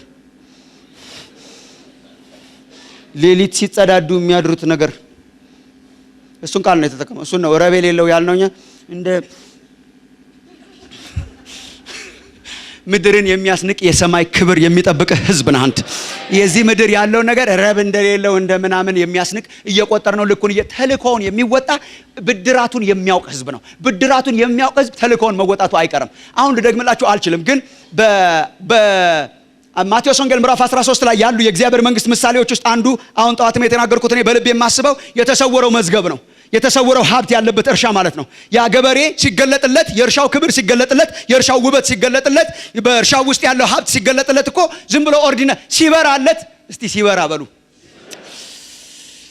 እየተመላለሰ የሚያርስበት የነበረው እርሻ እየተመላለሰ ያርስበት የነበረው እርሻ የእግዚአብሔር መንግስት ምን ትመስላለች አለ? በእርሻ ውስጥ የተሰወረ ሀብትን ትመስላለች፣ የተሰወረ መዝገብ ትመስላለች አለ። ከዚያስ ሰውም አገኘና መልሶ ሰወረው ይላል። ምን ማለት ነው? ገበሬው እየመጣ ሲያርስ የነበረበትን የተቀጠረበትን እርሻ፣ ተቀጥሮ ሲሰራ የነበረበትን እርሻ ይመጣል ያርሳል ይሄዳል፣ ይመጣል ያርሳል ይሄዳል የነበረበትን አይነት እርሻ አንድ ቀን የእርሻው ክብር ገባው፣ አንድ ቀን የእርሻው ሀብት ገባው። እስቲ እግዚአብሔር ብርት ያርግላችሁ ወንድሞች እናቶች። አንድ ቀን በራለት ማለት ነው። ያ እርሻ ኦርዲነሪ እርሻ አለመሆኑ፣ ያ እርሻ ተራ እርሻ አለመሆኑ ውስጥ የያዘው ሀብት አንድ ቀን ሲገለጥለት ከዚያን ቀን ጀምሮ ሰውየው ሌላ ሰው ነው። ወደ ቤቱ ተመለሰና ከደስታው ብዛት የተነሳ ያለውን ሁሉ ሸጠና ያን መሬት ገዛ ይላል። እግዚአብሔር ክብሩን ያሳየን። እንደ ሌላ ሰው የሚያኖረን የመንግስቱ ክብር ሲገለጥልን ነው። የርስታችን ክብር ባለጠግነት ሲገለጥልን እንደ ሌላ ሰው ያኖረናል። ለእግዚአብሔርም ክብር የምንኖረው ተልኳችንንም የምናስፈጽመው የርስቱ ክብር ባለጠግነት ያለዛ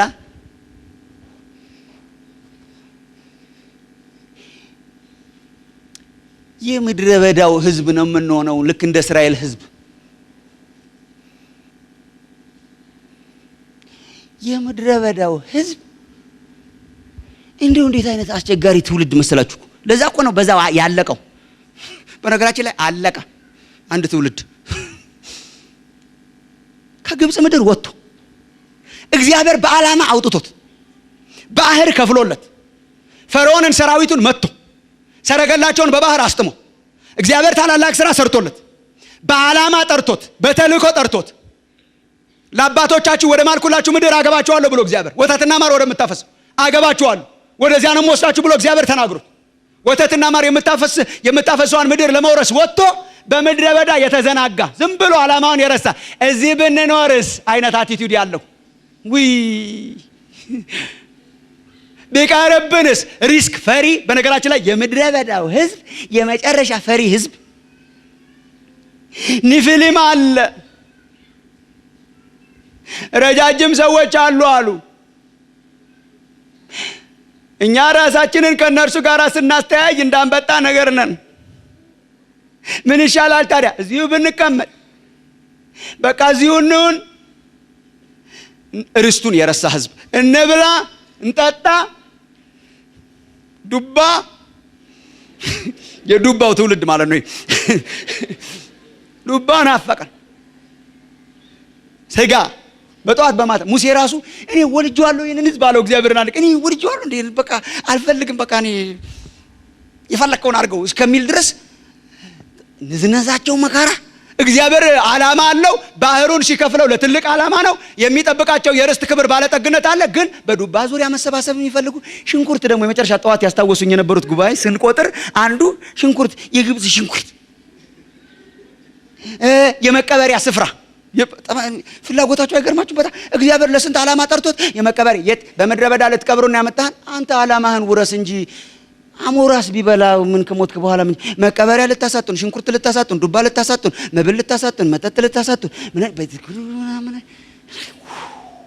እግዚአብሔር እንደውም አንድ ጊዜ በ12 የህዝብ መሪዎች 12 ሰላዮች መድኃኒት ይሆናል ብሎ እግዚአብሔር ያደረገው እስቲ 12 ሰዎች ምረጥና ይግቡና እስቲ ይንገሩት ምናምን ብሎ ገብተው ወተትና ማር የምታፈሰዋን አይተው መጣው ለምልክት የሚሆን በግንድ ተሸክመው ወይን እችን ትመስላለች እያሉ መጣው አይተው አያዩም። በቃ ለማየት ፍላጎት የላቸውም። አይተው ራሱ አሳይቷቸው እረች ናት ምድሪቷ መልካም ናት እግዚአብሔር ከኛ ጋር ስለሆነ ይሰጠናል የከበረች ርስት አለችን እስራኤል በምድረ በዳ መኖር የለበትም ሌላ ርስት አለው እስራኤል ወተትና ማር የምታፈስ ህዝብ አለ መሬት አለችን እግዚአብሔር አምላካችን ከኛ ጋር ስለሆነ ትወርሷታላችሁ ብሎ ቃል ስለገባልን ያወርሰናል እሷን እንመልከት እያሉ ሲቀሰቅሷቸው ስቲል ተመልሰው አይ ዱባ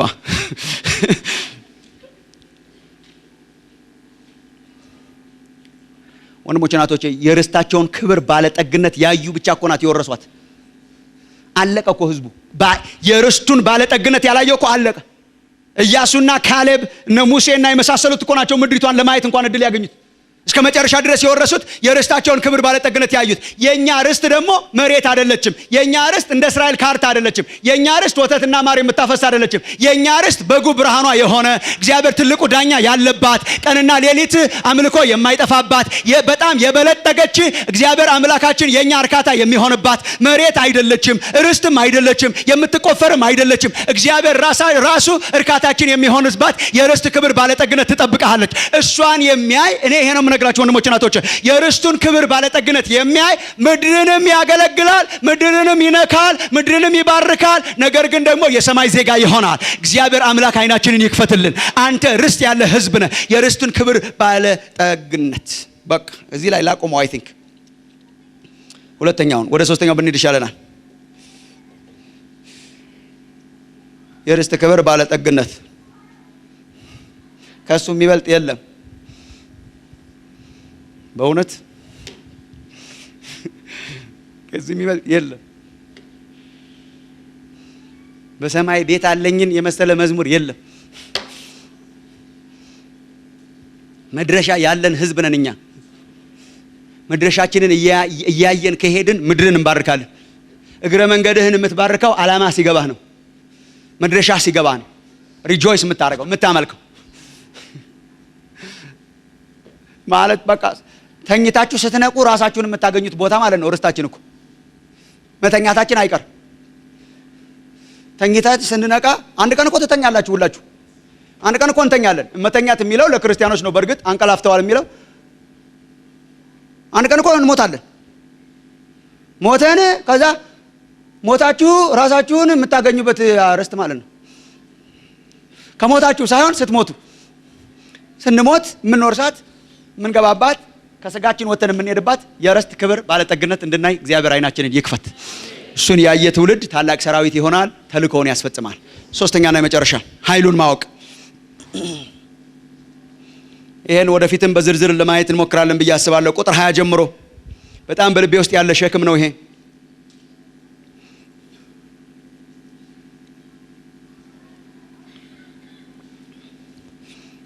ቁጥር 20 ጀምሮ ተመልከቱ ወገኖች። ሌላ እንድታውቁ ጸልያለሁ የሚለው እስካሁን የጸለያቸውን ጸሎቶች ካላላችሁ ግን ይሄን አላነብም። ጳውሎስ እስካሁን የጸለያቸው ጸሎቶች ስንት ነበሩ? ያየናቸው በዝርዝር ያየናቸው ግን ስንት ናቸው? 2። ምን ብሎ ጸለየ? ተመክቼባችሁ ነበር። በቃ እሱን ራሱን ምን እንዲያረጉ በሉታ ማንን? ስለዚህ ዓላማውን የሚወጣ ትውልድ ምን አይነት ትውልድ ነው? በፊት ያሉትን ብቻ ነው የምሰማቸው። እኔ ከኋላ ያላችሁ ምንም አልሰማችሁም። ዓላማውን የሚያስፈጽም ትውልድ ምን አይነት ትውልድ ነው? እግዚአብሔር አምላኩን ምን የሚያደርግ የሚያውቅ፣ ደግሞስ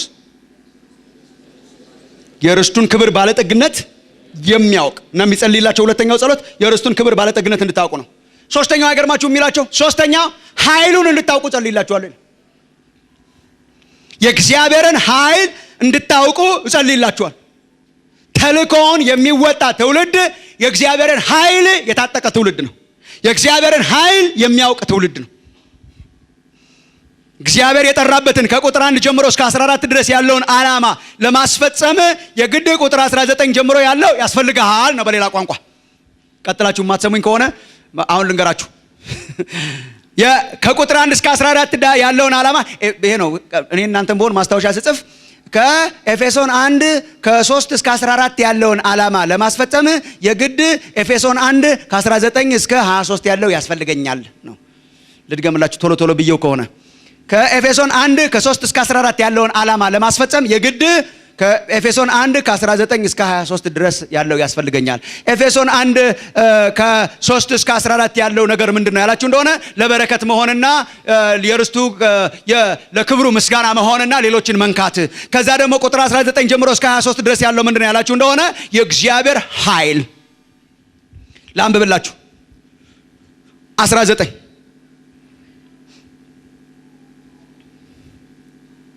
ደግሞ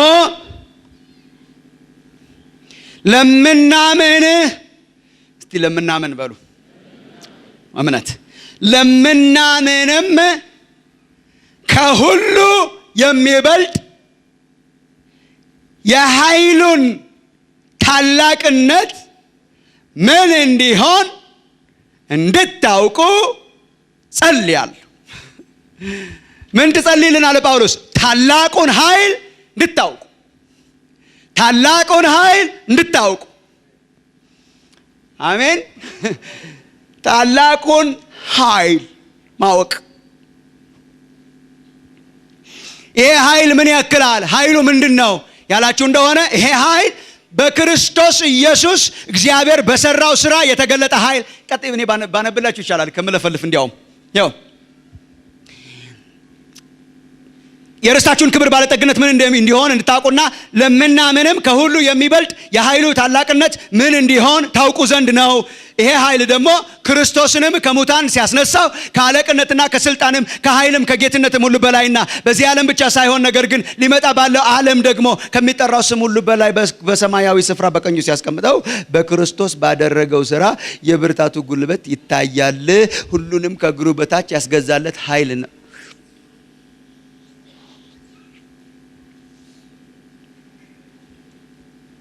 እወቁት የሚለን ኃይል ጳውሎስ እወቁት የሚለን ኃይል ምን አይነት ኃይል ነው? እግዚአብሔር በክርስቶስ ኢየሱስ ባደረገው ስራው የተገለጠ ኃይል ነው። ምን አድርጎታል ክርስቶስን ብላችሁ ስትጠይቁት ጳውሎስ ክርስቶስ ኢየሱስን ከሙታን ምን አድርጎታል ባሉታ አስነሳ። መንፈስ ቅዱስ ማለት ነው። ያ መንፈስ በውስጣችን አለ። ምን ያረገ መንፈስ? ስራው ምን ያክላል? የሰራውን ልንገርህ ይላል ጳውሎስ። የሰራውን ልንገርህ፣ ተለማመደው የምልህን ኃይል የሰራውን ልንገርህ። ምን አድርጓል? ኢየሱስ ክርስቶስን ከሙታን ምን አድርጎታል? አስነስቶታል። ከዚያ ደግሞ ወደ ላይ ከፍ አድርጎት ከስም ሁሉ በላይ ከአለቅነት በላይ ከኃይልም በላይ ከፍ አድርጎት በአብ ቀኝ አስቀምጦት ለቤተ ክርስቲያን ራስ እንዲሆን የሰጠው ያ ኃይል ኢየሱስን ከፍ ያደረገ፣ ኢየሱስ ክርስቶስን ከሞት ያስነሳ ከፍ ያደረገ፣ ከስም ሁሉ በላይ የሆነ ስም እንዲኖረው ያደረገ፣ በአብ ቀኝ ያስቀመጠው ያ ኃይል እኛ ጋማ የሞተውን በቀላሉ ያስነሳዋል። ይሄ ኃይል ኢየሱስ ክርስቶስን ከምን ያስነሳው? ከሞት ያስነሳው። በሶስተኛው ቀን ከሞት መቃብርን ፈንቅሎ መሬትን አፏን አስከፍቶ ኢየሱስ ክርስቶስን ያስነሳው ኃይል፣ ወደ ላይ ከፍ ያደረገው ኃይል፣ በአብ ቀኝ ያስቀመጠው ኃይል፣ ከስሞች ሁሉ በላይ የሆነ ስምን ያሰጠው ኃይል። ያንን ኃይል እንድታወሩት ሳይሆን፣ ያንን ኃይል ዝም ብላችሁ እንደ ሌክቸር እንድታውቁት ሳይሆን፣ ያንን ኃይል ምን እንደሆነ በእምነት እንድታውቁት። ያ አቤት ያ ኃይል ቢገለጥ ቤተክርስቲያን ተልኳን በጣም የምትፈጽም አይመስላችሁም ወንድሞች እናቶች? ያ ኃይል ቢገጠምልን አሁን ዓለም በሙሉ ስለ ኃይል ነው የሚያወራው። የኃይል እጥረት፣ የኃይል ተጨማሪ። ቤተክርስቲያን ይሄ ኃይል ቢጨመርላት፣ ባለን ድካም ላይ ይሄ ኃይል ቢጨመርልን። የትኛው ኃይል? ኢየሱስ ክርስቶስን ከሞት ያስነሳው ኃይል፣ ኢየሱስ ክርስቶስን ከፍ ያደረገው ኃይል፣ ኢየሱስ ክርስቶስን በሰማያዊ ስፍራ ያስቀመጠው ኃይል፣ ኢየሱስ ክርስቶስን ከስሞች ሁሉ በላይ የሆነ ስም እንዲኖረው ያደረገ ያ ኃይል ለቤተ ክርስቲያን ቢመለስ፣ ያንን ኃይል ብንለማመደው፣ ያንን ኃይል ብናውቀው፣ ተልኳችንን የምንፈጽም ትውልድ እግዚአብሔር ያረገናል። የኃይል ዘመን ያርግልን። ይሲ መጀመሪያ ያየነው የክብር ዘመን ነው፣ እግዚአብሔርን የማወቅ ዘመን ነው። ቀጥለን ያየነው ርስትን የማወቅ ዘመን ነው። ኔክስት ደግሞ መግባት ያለብን አሁን የኃይል ዘመን፣ ኃይሉን የመለማመድ ዘመን። ኢየሱስን ከሞት ያስነሳ ያ ኃይል የምንለማመድበት ዘመን እግዚአብሔር ያረግልናል። ኃይል ወገኖቼ፣ ሃይማኖተኞች ሆነን ለመኖር ብዙ ኃይል አያስፈልገን ይሆናል።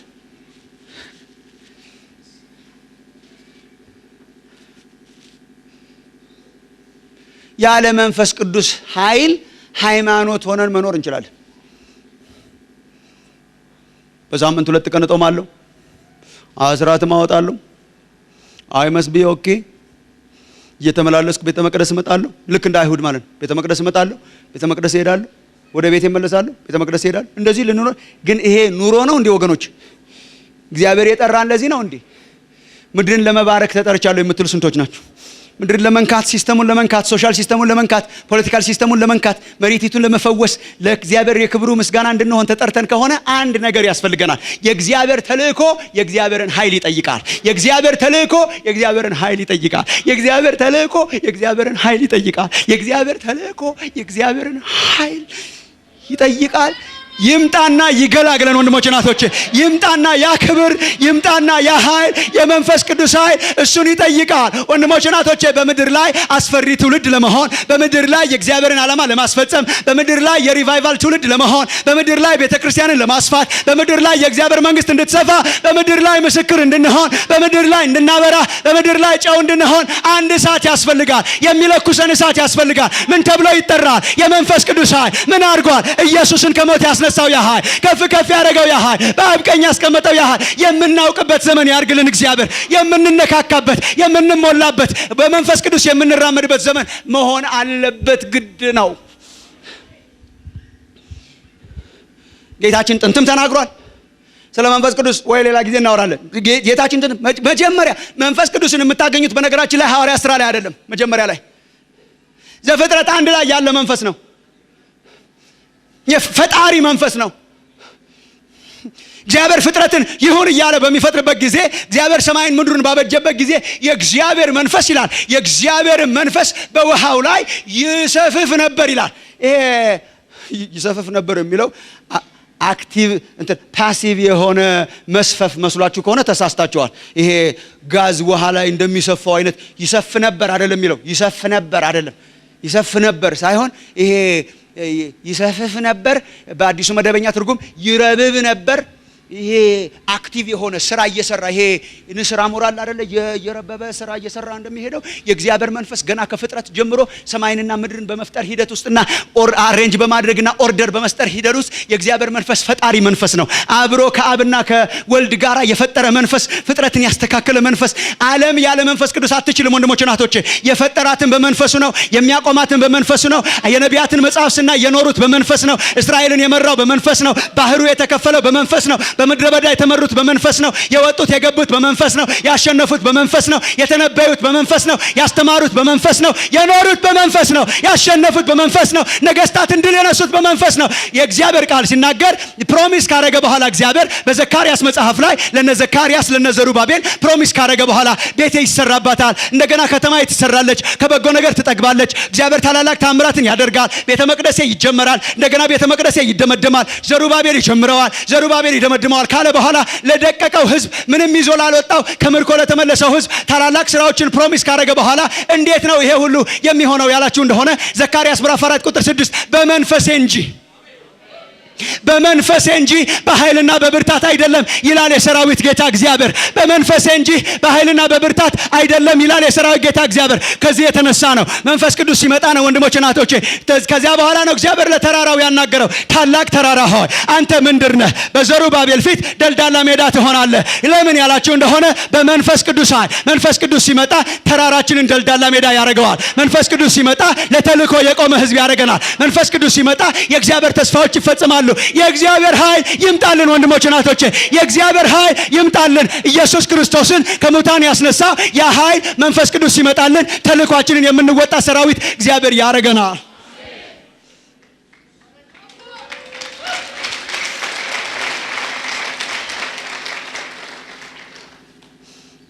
ማለት it's impossible ያለ መንፈስ ቅዱስ ኃይል።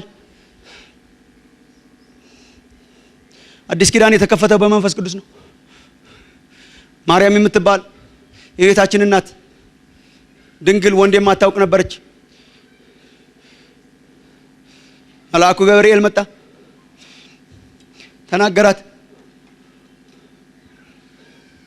ትወልጃለሽ ወንድ ልጅ፣ ስሙ ኢየሱስ ይባላል። ዓለምን ከኃጢአታቸው ያድናቸዋል አላት። ጥያቄ ጠየቀችው መልአኩን። ወንድ ስለማላውቅ እጮኛ ነበራት፣ ግን ኢንቲመሲ የላቸውም ነበር፣ ግንኙነት የላቸውም። ከወንድ ጋር ግንኙነት ስለሌለኝ ይህ እንዴት ሊሆን ይችላል? ወንድሞች እናቶቼ፣ ይህ እንዴት ሊሆን ይችላል ለሚለው ሁልጊዜ የእግዚአብሔር መልስ መንፈስ ቅዱስ ነው። ሌላ ኤክስፕላኔሽን አልሰጣት። ይህ እንዴት ነው ይሄ ነገር ሊሆን የሚችለው? አይዞሽ፣ እሺ የእግዚአብሔር መንፈስ ባንቺ ላይ ይመጣል። የእግዚአብሔር መንፈስ ይመጣና ይጸልልሻል። ያን ጊዜ ከልዑል የሚወለደው እሱ የእግዚአብሔር ልጅ ይሆናል ይባላል አለ። የተከፈተው ማህፀንን በመክፈት የኢየሱስ ክርስቶስ ጌታችንን የሥላሴን ሁለተኛ አካል ታምራዊ በሆነ መንገድ ሰው በማድረግ መዳናችንን የከፈተው እግዚአብሔር በመንፈስ ቅዱስ ኃይል ነው። እንዴት ሊሆን ይችላል? በመንፈስ ይቻላል። ለሐዋርያቱ ተልእኮ ሰጣቸው። ሂዱ ብሎ ወደ ጠፉት ሂዱ ብሎ ምስክሮቼ ትሆናላችሁ አላቸው። ምስክሮቼ ትሆናላችሁ በኢየሩሳሌም፣ በይሁዳ፣ በሰማርያ እስከ ምድር ዳርቻ። ተልእኮ አለን አላልኳችሁም? ተልእኮ እናንተ ተልእኮ አላችሁ አላቸው። ምን? በኢየሩሳሌም፣ በይሁዳ፣ በሰማርያ እስከ ምድር ዳርቻ ድረስ ምኖቼ ትሆናላችሁ? ተናገሩ እንድለቃችሁ ቶሎ። ምስክሮቼ ትሆናላችሁ። ማንን ነው እንደዛ ያለው? እነኚህ ምስኪን የገሊላ ልጆች 12 ነበሩ። በኋላ 11 ሆኑ። ከጓደኞቻቸውና ቤተሰቦቻቸው ጋር ወደ 120 ይጠጉ ነበር። የዛን ጊዜ እግዚአብሔር የሚሰጣቸው ተልእኮ ትልቅ ነው፣ ግንድ ያክላል። እግዚአብሔር የሚሰጣቸው ተልእኮ እነኚህን 120ዎቹን ወስዶ አይዟችሁ፣ እንዲያውም ደቀ መዛሙርቱን አቅርቦ 40 ቀንና 40 ሌሊት ከትንሣኤ በኋላ ስለ እግዚአብሔር መንግሥት አስተምሮ አይዟችሁ እናንተ አሁን በኢየሩሳሌም፣ በይሁዳ እስከ ዓለም ጫፍ ድረስ ምኖቼ ምስክሮቼ ትሆናል። how come እነኚህ እንዴት አድርገው ያደርጉታል? ተጽፏላ በመንፈሴ እንጂ በኃይልና በብርታት አይደለም ተብሎ ተጽፏል። ለነማን ነው ይሄ የተነገረው? ጴጥሮስ ለመሰሉ ሰዎች ማት ጊዜ ሲነገር ሰምታችሁ እንደሆነ ዛሬም ደግሜ ነግራችኋለሁ። እነማን ነበሩ?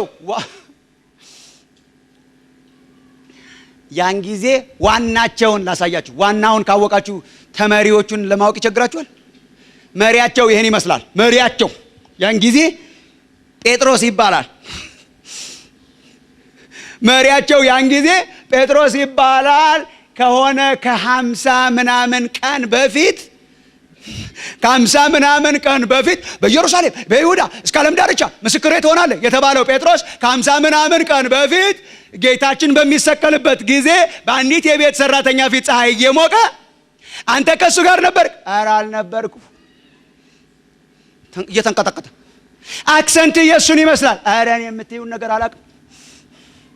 ሁሉ ነገር ይገልጥብሃል። አንተ ከሱ አላውቅም ብሎ የካደውን ፈሪ እግዚአብሔር አቆመውና ሐዋርያት ሥራ ምዕራፍ 2 ላይ ስትመጡ ስንት ሺህ ሕዝብ በተሰበሰበበት ኢየሱስን የሰቀለ ሶሳይቲ በሞላበት እናንተ የሰቀላችሁትን የናዝሬቱን ኢየሱስን እግዚአብሔር ከሞት አስነስቶታል። ያለ ልክ ከፍ ከፍ አድርጎታል። መዳን በሌላ በማንም የለም። እንድንበት ዘንድ ከሰማይ በታች የተሰጠን ስም ሌላ የለም። ኢየሱስ ክርስቶስ ብቻ ነው የሚያድነው። ንስሐ ግቡ፣ እያንዳንዳችሁ እየተነሳችሁ በስሙ ተጠመቁ፣ ያን ጊዜ የመንፈስ ቅዱስ ስጦታን ትቀበላላችሁ ብሎ 3000 የሚሆኑ ሰዎችን ያሳመነው ጴጥሮስ፣ በድፍረት የቆመው ጴጥሮስ ምን ተፈጥሮ ነው በመሃል በምትሉበት ጊዜ በበዓለ 50 ቀን እግዚአብሔር በመንፈሱ ስላስታጠቃቸው፣ እግዚአብሔር በመንፈሱ ስለሞላቸው።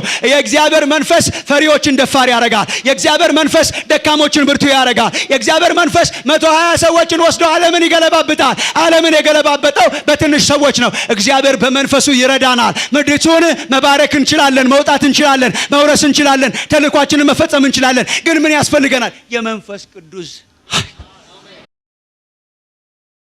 አንደኛ በጅምላ መንፈስ እንዳንዋጥ በጣም ሸክም አለኝ ወገኖች፣ ስሙኝ።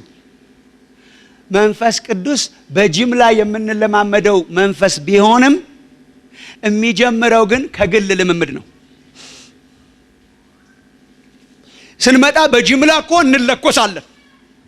ስንመጣ በጅምላ እሳቱ ይቀጣጠላል። ስንመጣ በጅምላ የእግዚአብሔር ኃይል ይገለጣል። ግን የሚጀምረው ግን ከምንድን ነው? በግል። በጣም ብዙዎቻችን ወንድሞቼ ናቶቼ በጉባኤ ውስጥ ተደብቀን እንዳይሆን እፈራለሁ።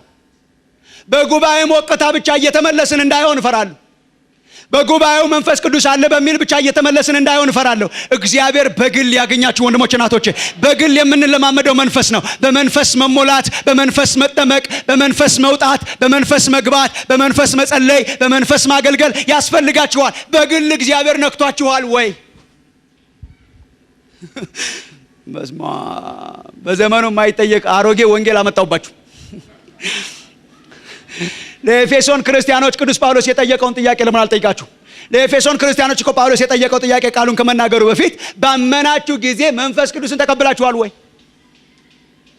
እነሱም የምናውቀው ነገር የለም አሉት።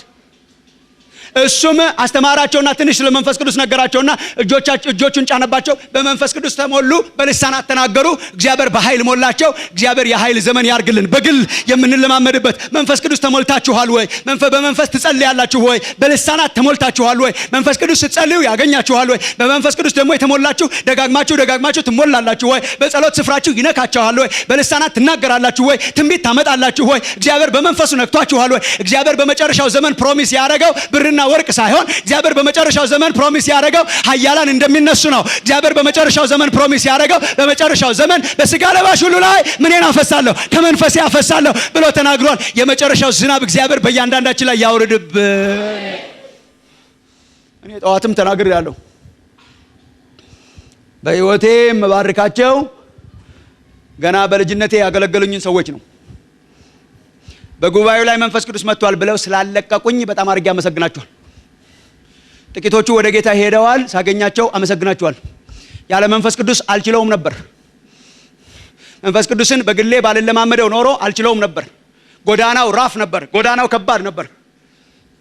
በመንፈስ ቅዱስ ጸጋ እንድንችለው ያደረጉን ያን ጊዜ እየተከታተሉ የውሃ ጥምቀት የወሰደውን ሰውዬ አይለቁትም። ገና የቀረው ነገር ጨርሰሃል፣ በጣም ጌታን ተቀብለሃል፣ መንግስተ ሰማይ ገብተሃል፣ በሰማይ መዝገብ ተጽፈሃል፣ እግዚአብሔር ይባርክ፣ በውሃ ከተጠመቅ በቃ ተመርቀሃል፣ በክርስትና ጎዳና እግዚአብሔር ካንተ ጋር ነው ምናምን ብለው አይሸኙንም ነበር። እየተከተሉ ደግሞ የሚቀር ነገር አለ፣ እንዴት ነው ሰሞኑን እያሉ መንፈስ ቅዱስ የተሞላው ነው ያልተሞላው ያስታውቅ ነበር። ጥቂቶችም ስለሆነን ሳይሆን አይቀርም። እንዴት ነው ሰሞኑን ጀመርክ? ልጸልይ ያገኙበት ቦታ እያንበረከኩ እያበረታቱ በለው እያሉ አንዲት ካልናት እኮ ውስጥ ያለችው በላት ግድ የለም እያደፋፈሩ ወንድሞቼ ናቶቼ በእግዚአብሔር ፊት የሚደፍር ህይወትን እግዚአብሔር ይስጣችሁ። የሚያደፋፍር እያደፋፈሩ እንድንጸልይ እያረጉ በልሳን እንድንሞላ እያረጉ እግዚአብሔር ካንተ ጋር ነው እያሉ ጊንጥ አይሰጥህም እግዚአብሔር እያሉ ብዙዎቻችን ጊንጥ የሚሰጠን ይመስለናል። አንዳንድ ጊዜ እኛ እንኳን አንሰጥም ጊንጥ። ከጠላት ቢሆንስ ሰይጣን ቢጫወትብኝስ ከአእምሮዬ ቢሆንስ እንዴ መንፈስ ቅዱስን ለሚለምኑት እናንተ እንኳን ድንጋይ ለሚለምናችሁ ዳቦ ለሚለምናችሁ ድንጋይ አትሰጡም፣ አሳ ቢለምናችሁ ልጃችሁ ጊንጥ አትሰጡም ብሏል። እኛ ክፉዎች ሳለን ጊንጥ ካልሰጠን እግዚአብሔር አምላኬ ጊንጥ አይሰጠኝም፣ እግዚአብሔር አምላኬ ክፉ ነገር አይሰጠኝም፣ እግዚአብሔር አምላኬ ለክፉ ነገር አሳልፎ አይሰጠኝም። በክርስቶስ ኢየሱስ ስለዳንኩኝ ኃይሉን ይሰጠኛል። መንፈሱን አትረፍርፎ የሚሰጥ አምላክ ሳይሰፍር መንፈሱን የሚሰጥ አምላክ አለ። እግዚአብሔር ባረከ ይሁን። በግላችሁ መንፈስ ቅዱስን ተጠሙ ፕሊዝ። በግል መንፈስ ቅዱስን ተጠሙ። መቼ ነው ወንድሞቼ ናቶቼ በመንፈስ ቅዱስ ለመሞላት የጾማችሁት የጸለያችሁት? መቼ ነው በመንፈስ ሙላኝ ያላችሁት? እኔ በመንፈስ ቅዱስ ለመሞላት ሐዋርያት ብድግ የሚሉ ይመስለኛል። እኔ በየጊዜው ዛሬ ይሞላሉ፣ ነገም ይሞላሉ። መንፈስ ይምላባችሁ እንጂ በወይን ጠጅ አትስከሩ ተብሎ እንደተጻፈ በየዕለቱ የሚሆን ፍሬሽ የመንፈስ ቅዱስን ስጦታ እግዚአብሔር ያብዛልን። በየዕለቱ የሚሆን ለዛሬ የሚሆን ለነገ የሚሆን በየዕለቱ ሪፍሬሽ ያደረገን ያን ጊዜ ተልኳችንን እንፈጽማለን። አንድ ጊዜ የምናደርገው ነገር ሳይሆን በየዕለቱ በመንፈስ ወደ መሞላት ህይወት ውስጥ እግዚአብሔር እንዲያገባን እንድንጸልይ እንድንጠማ መንፈሱን ስንጠማ እግዚአብሔር ያረሰርሰናል። የሚጠማ ህይወትን እግዚአብሔር ይስጣችሁ። በግል ከተነካን መተን እንደ ችቦ ስንለኮስ ደመራ ይሆናል። አሜን። በመንፈስ ተሞሉ። በቃ በመንፈስ እንሞላ። ዛሬም ነገም የተሞላ ነው የምንጸልይም ወደ አዳዲስ ልሳናት እግዚአብሔር ቢወስደን እንደ ሐዋርያቱ ወደ አዳዲስ አሰራሮች ወደ አዳዲስ ጸጋዎች ይዜ እያንዳንዳችን በግል ስንነካ እግዚአብሔር ይህንን ያደርጋል ብዬ አምናለሁ። የአካል ብልቶች ስለሆንን እግዚአብሔር በመንፈሱ ሲሞላን በጸጋ ስጦታዎች በማገልገል ተልኳችንን እንፈጽማለን ብዬ አስባለሁ። ሁለተኛው ሸክሜ እንዲሁ ተመልካች ብቻ እንዳንሆን እፈራለሁ። መንፈስ ቅዱስ በሌሎች ሲሰራ መመልከትና መንፈስ ቅዱስ በእኔ ውስጥ መስራት ማለት የተለያዩ ናቸው። መንፈስ ቅዱስ በሌላው ሲሰራ ማየታችን ጥሩ ነው ብዬ ነው የማምነው። እምናየው ስጠን ብዬ ጸልያለሁ። የእውነት እምናየው ስጠን፣ ሄደን እምናየው ሲያገለግል እምናየው ጋኔን ሲያወጣ እምናየው ቀንበር ሲሰብር እምናየው ፈውስ ሲያመጣ እምናየው ሽባው ሲተረተር እምናየው እየሄድን እምናየው በቴሌቪዥንም እምናየው እግዚአብሔር አያሳጣን እውነተኛውን ብዬ ጸልያለሁ። ግን ማየትን መጨረሻ አድርጋችሁ እኔ እኮ በመንፈስ ቅዱስ ጌታ ነክቶኛል፣ እሺ በቲቪ ሰው ሲፈወስ አይቻለሁ የሚል ብቻ ላይ ብቻ እንዳንሆን ግን በጣም እፈራለሁ። ዛሬ እንትናና ያለው ተነገ ወዲያ እንትናና ያለው በሰዎች ላይ እግዚአብሔር ሲሰራ ሄዳችሁ እዩ፣ ግን በእናንተ ላይ መስራቱን አረጋግጡ። አልሰማችሁኝ? አካል ነና። ኢንፋክት እግዚአብሔር አልፎ አልፎ የሚያስነሳልን ሰዎች በተአምራት ሲያገለግሉ በመንፈስ ቅዱስ ኃይል ሲያገለግሉ እኔ እንደውም ጥቅሙ በጣም የሚመስለኝ ለማያምን ሰው እየያዝን እንድንመጣ ለማያምነው ሰውዬ እግዚአብሔር አለና ዕውራንን ያበራል ብለን ጎትተን እንድናመጣ እንድናሳይ ነው እንጂ እኛ እኮ እየገባን በመንፈስ እንድንጥለቀለቅ በመንፈስ እንድንሞላ በመንፈስ እንድንጸልይ እኛ ራሳችን እንድናገለግል እግዚአብሔር ጠርቶናል። ተመልካች ብቻ አትሆኑ። እግዚአብሔር መንፈሱን ሳይሰፍር የሚሰጥ አምላክ ሊሰጥሽ ይፈልጋል፣ ሊሞላሽ ይፈልጋል። ያለ መንፈስ ቅዱስ ኃይል ተልኳችንን መወጣት አንችልም። መንፈስ ቅዱስ በእናንተ ላይ በወረደ ጊዜ ኃይልን ትቀበላላችሁ፣ ምስክሮች ትሆናላችሁ። እሺ ተልኮ ምስክርነት። መንፈስ ቅዱስ በእናንተ ላይ ሲወርድ ምን ትቀበላላችሁ? ኃይል ትቀበላላችሁ። ኃይልን ስናውቅ ለን ምስክር እንሆናለን። የመንፈስ ቅዱስ ዘመን ያርግልን። ወደ መንፈስ ቅዱስ ጀንዊንሊ እንመለስ። እኛ ራሳችን ወደ መንፈስ ቅዱስ ጀንዊንሊ እንመለስ። እግዚአብሔር በኃይል ይሞላናል፣ ተልኳችንን ፈጻሚ ያደርገናል። ጌታ ይመስገን። ይሄ ዓመት የተልኮ ዓመት። አሜን። ሌላ ነገር ጊዜ የለኝም፣ ለምንም ነገር ጊዜ የለኝም። እግዚአብሔር አምላኬ ሾሞኛል፣ ለማያምነው ምስክር እንደሆን ሾሞኛል፣ በእኔ ውበቱ እንዲሳል ሾሞኛል፣ ለክብሩ ምስጋና እንደሆን ሾሞኛል።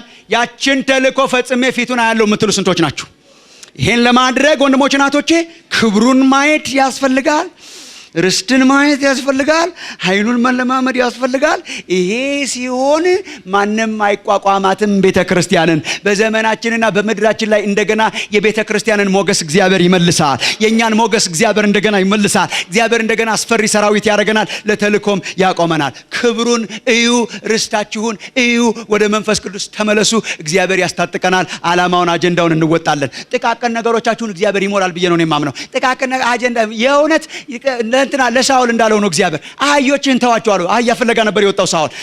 ንጉስ ሊያደርገው እግዚአብሔር ሊቀባው እየፈለገው አህያ ፍለጋ ነው የሚንከራት። አህዮች በቃ ተገኝተዋል አለው። እንዲያውም ሳሙኤል አህዮች በቃ ዝም ብለህ ተገኝተዋል፣ አንተን እግዚአብሔር ለትልቅ ስራ ይፈልጋል። ወንድሞች እናቶች ጥቃቅን ነገሮቻችሁ ተገኝተዋል። ጥቃቅን ነገሮቻችሁን እግዚአብሔር ይዘጋቸዋል። ጥቃቅን ቀዳዶቻችንን እግዚአብሔር ይዘጋቸዋል። እግዚአብሔር ያበላል፣ እግዚአብሔር ያጠጣል፣ እግዚአብሔር ትዳር ይሰጣል፣ እግዚአብሔር የሆነ ነገር ያደርጋል። አንቺን ግን ለሌላ ነገር እግዚአብሔር ይፈልግሻል። አንተን ግን እግዚአብሔር ለሌላ ነገር ይፈልጋል። አንተ የእግዚአብሔርን ጦርነት ስትዋጋ አምላኬ ለአንተ የታመነ ቤትን ይሰራልሃል። አንቺ የእግዚአብሔርን ጦርነት ስትዋጊ አምላኬ ለአንቺ የታመነ ቤትን ይሰራልሻል። አንተ ብቻ የጌታን ጦርነት ተዋጋ፣ ተልኮውን ፈጽም፣ ክብሩን እወቅ፣ ርስትህን እወቅ፣ በኃይል ታጠቅ፣ ተውጣ፣ አገልግል፣ የክብሩ ምስጋና ሁን። እግዚአብሔር ቤትህን ጓዳህን ይሰራል። አሜን። አጭር ጸሎት ጸልዬ ልጨርስ።